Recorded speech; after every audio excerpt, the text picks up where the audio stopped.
Today we're going to do a transfer video from soil to LECA. I've got 3 different plants, 2 philodendrons and 1 Scindapus pictum exotica.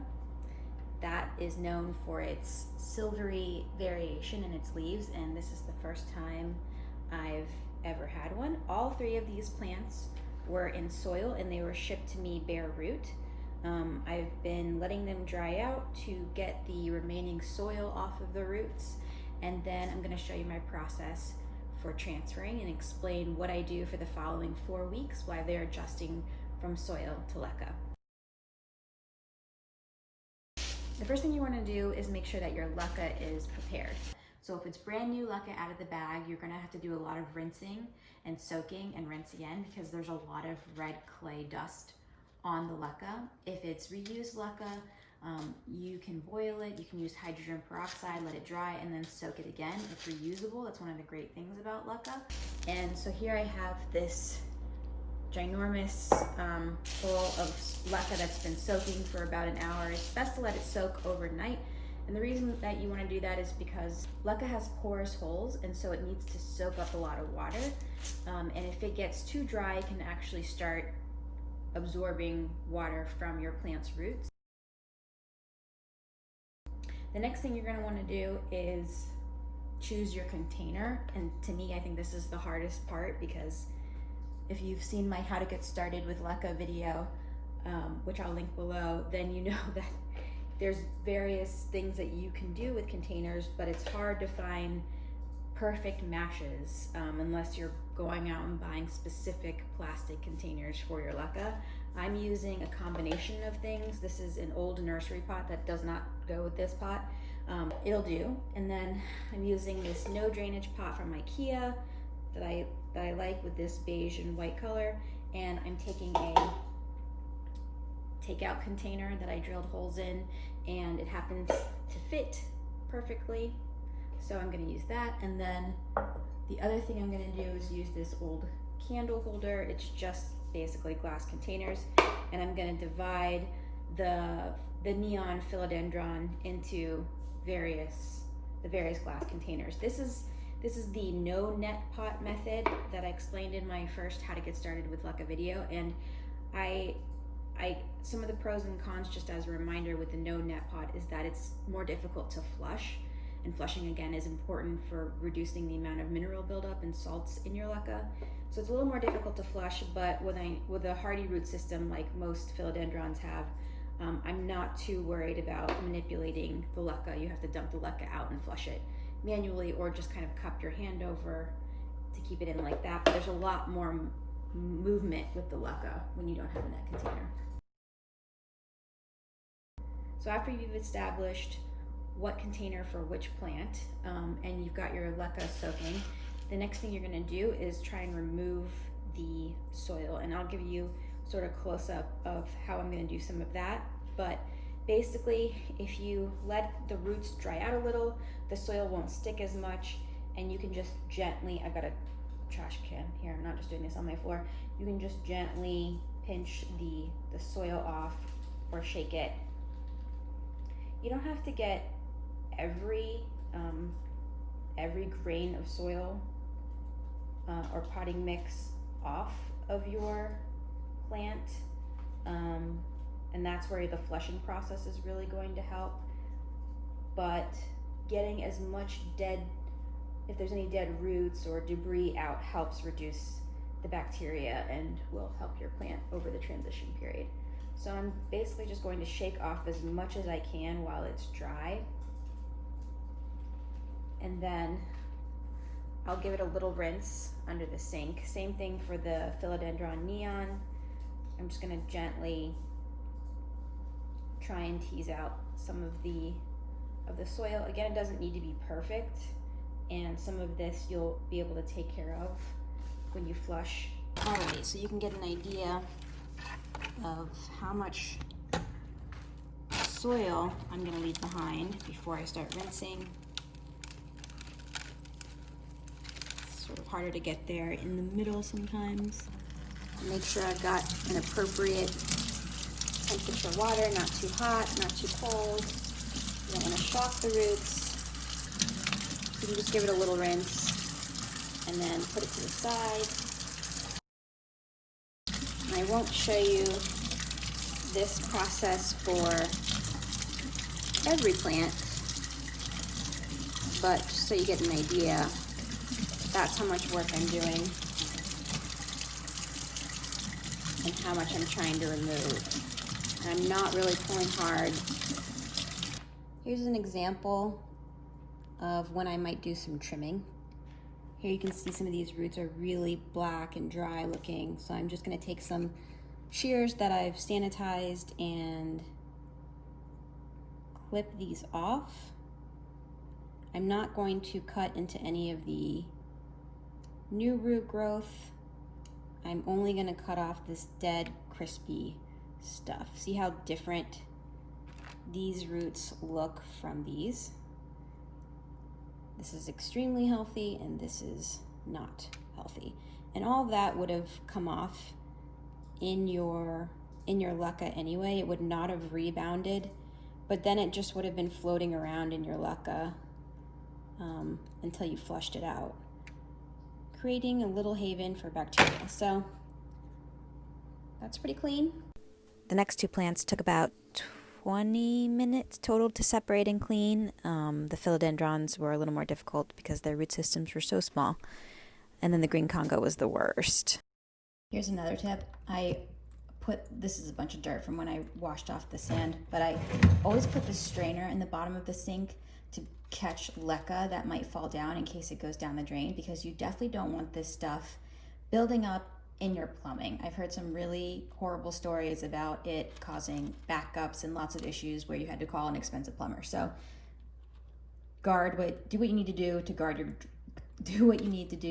your drain. I'm gonna bring you in a little closer so you can watch the transfer. So I pretty much cleaned, and these roots are pretty clean and good to go. Because I'm gonna fill my container up to about where I want it. See, my holes that I drilled are working, obviously. And I'm gonna give it another rinse. And I'm gonna bring it to my staging bowl. And the thing to remember is that you don't want to put your roots all the way at the bottom or all the way at the top. You want to get them above your water reservoir line. So I know this hole will be where my water reservoir line will be. So I want to make sure to set the roots above that if I can. So I'll take out about that much LECA and I'll start situating the roots, sort of like a bouquet of flowers. And I try and go with what works for what the plant's already doing. The roots for this would ideally go like this, but this leaf wants to be up. So I'll try and manipulate the leaf a little bit, manipulating the edge. And I'll just start filling in my others, sort of pinching them in the middle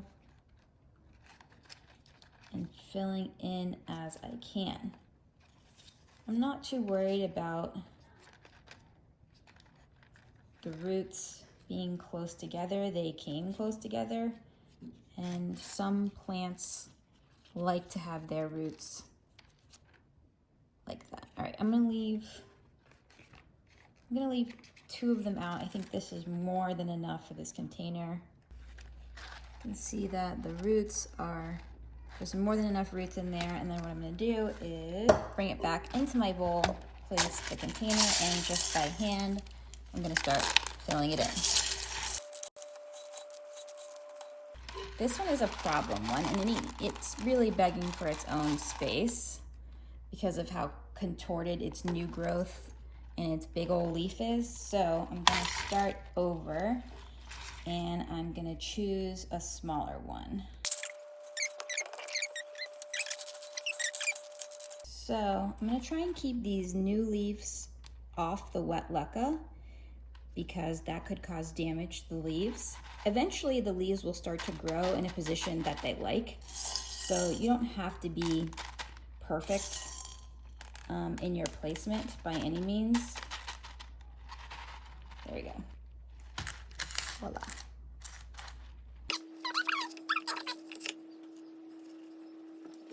I'm using this whipped cream cheese. I just put a couple holes in the bottom there. I'm going to put it in another takeout container.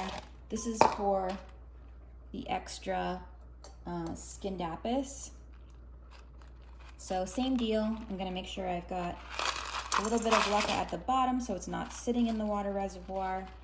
And then I'm just going to strategically place it where I want it and then fill in the LECA around it. When in doubt, let it go a little deeper than you might think. And then if it is a little deep, it's easier to pull it up a little bit than it is to push it down. If you're pushing it down, it could damage the roots, whereas like gently shaking it and pulling it up to let it sit higher in the pot is a lot less damaging to the roots. So here's a little one that we're just going to keep in a little jar. And so I'm going to explain what we do about the reservoir in a second. And I'm just going to work my way through the other plants. For this one, let's see.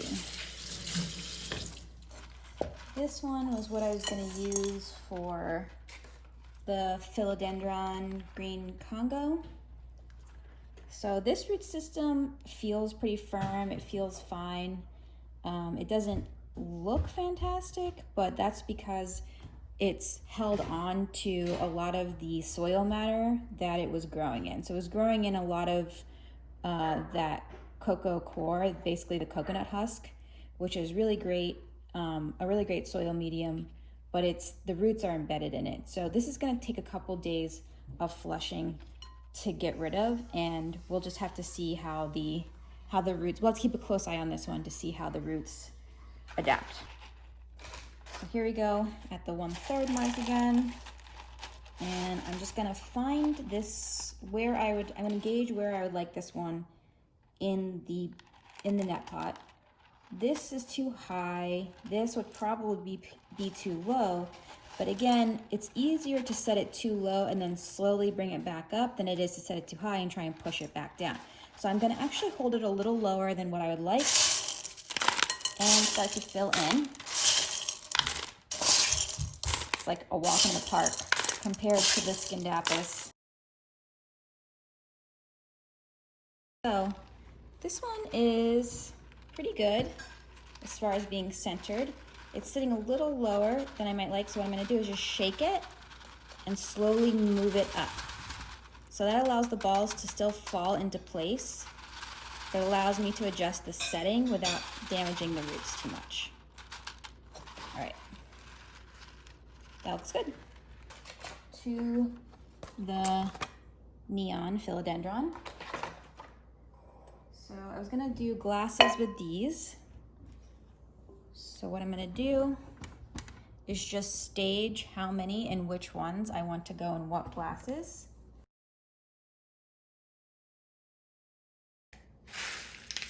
Oh, that went everywhere. This is what I'm talking about.